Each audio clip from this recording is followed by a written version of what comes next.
For really quite a long time now, France has been beset by political chaos.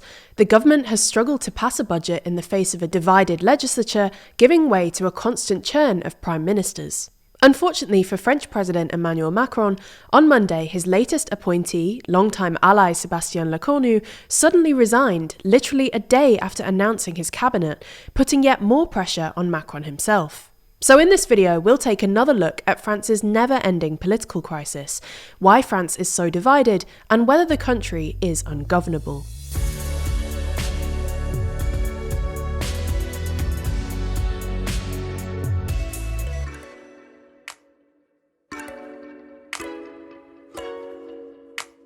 If you're interested in the political alliances and groupings that shape our world, then you might enjoy our poster Every Alliance Explained. It shows, in slightly confusing detail, all of the world's major alliances and how different countries link together. Check out the poster as well as the video which explains it by clicking the link in the description. Let's start with a quick recap. This story probably begins in 2022, when Macron's centrist government, led by then Prime Minister Elisabeth Borne, lost its majority in the French legislature. After that, Macron and Borne had to increasingly rely on Article 49.3, an arcane constitutional provision that allows the Prime Minister to pass a bill without a vote in the National Assembly, unless a motion of no confidence is successfully passed within 48 hours. However, it soon became clear that relying on Article 49.3 wasn't politically sustainable. There were recurring protests, Macron's approval rating was plummeting, and the threat of a no-confidence vote grew each time Article 49.3 was invoked. However, with Article 49.3 essentially off the table and Borne unable to cobble together a majority in the National Assembly, legislative deadlock ensued. Macron tried to break the deadlock by replacing Borne with the fresh-faced Gabriel Attal. But this didn't work, so in mid-2024, Macron called snap legislative elections, in the hope of winning an outright majority. Again, this didn't work. Macron's centrist coalition actually lost seats, and both the NFP coalition to his left and the National Rally to his right had campaigned on programmes that would actually require more borrowing. Macron then appointed yet another Prime Minister, Michel Barnier, who tacked to the right to win support from the National Rally to get a new budget passed. But this didn't work, so Barnier tried to use Article 49.3 to force it through, which triggered a no-confidence vote that Barnier lost after only 3 months in the job. Barnier was then succeeded by François Bayrou, who proposed a relatively austere budget that included scrapping 2 national holidays. Bayrou essentially gambled on his ability to persuade the public, even releasing a YouTube series discussing his budget and publicly attacking France's costly pension system, which is something few French politicians dare address. Unfortunately, this wasn't enough for Bayrou, who lost a confidence vote in early September.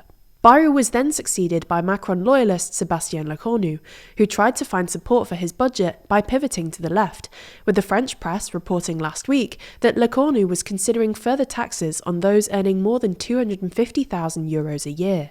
Lecornu's strategy here was pretty obvious: to peel the relatively moderate socialists, who used to be one of the 2 big parties in France, away from the wider left-wing alliance. Unfortunately, this didn't seem to work, and opposition parties were unhappy with his cabinet appointments, which were broadly unchanged from his predecessors.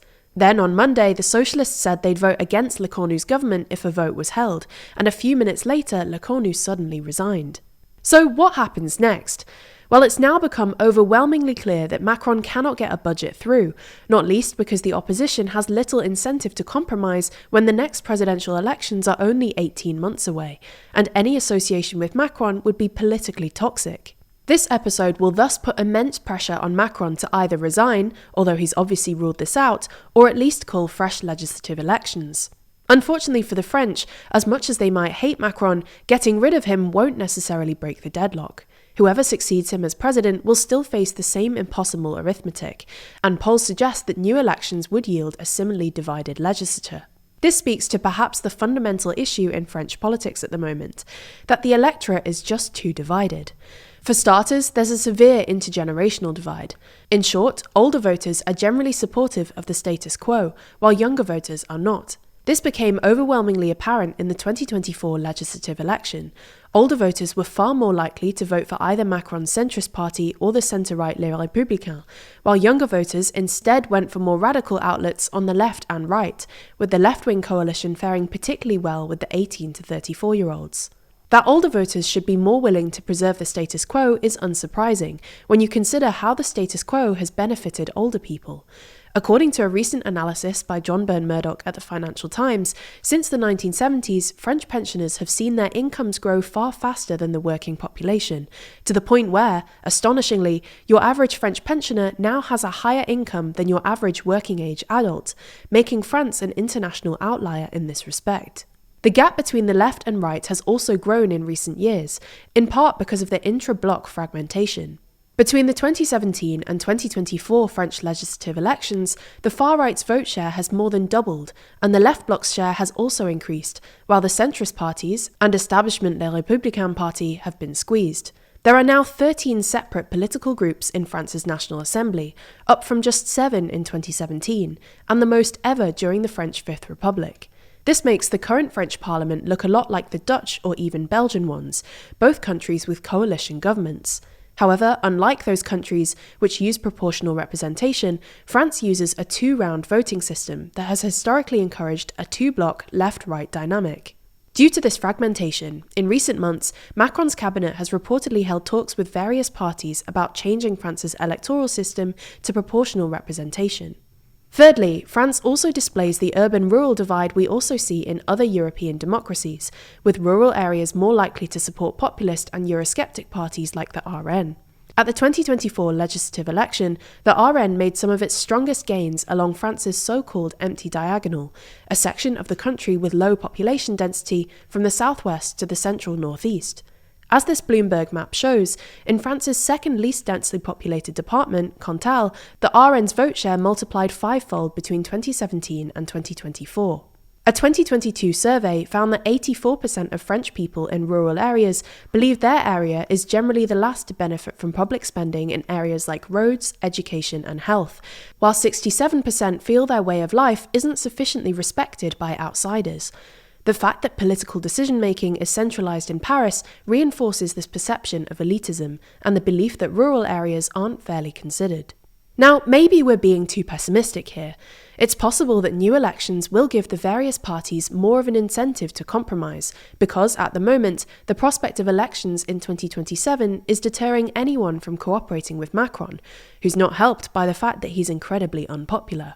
But this is in no way guaranteed, and it's at least possible that, under its current electoral system and with the current levels of political polarisation, France is just ungovernable. You know as well as us that in the current climate, it's important to stay sharp, and perhaps even more important to be precise. Well, our sponsor this week, Henson Shaving, know this better than anyone, and take pride in their precision.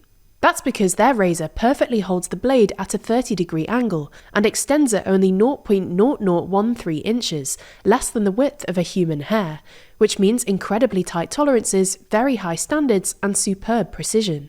This also results in a much healthier shave compared to the overpriced plastic razor cartridges that leave your skin feeling sore and mistreated. Speaking of plastic, you probably don't realise, but over 2 billion plastic razors are thrown into landfill each year in the US alone. So not only are they wildly expensive, they're also terrible for the environment. The same can't be said for Henson though, as their razors are completely plastic-free. From the blade to the box, everything Henson ships out to you is entirely recyclable. Henson strives to protect your skin in a way that's accessible, affordable, and kind to the environment. And while it may sound intimidating changing the blades yourself, it's actually remarkably easy to do, and even kind of satisfying taking full control of your shave. If you've been meaning to try out Henson, there's no better time to start than right now, as we're offering you 100 free blades with your purchase when you use the code TLDR at checkout.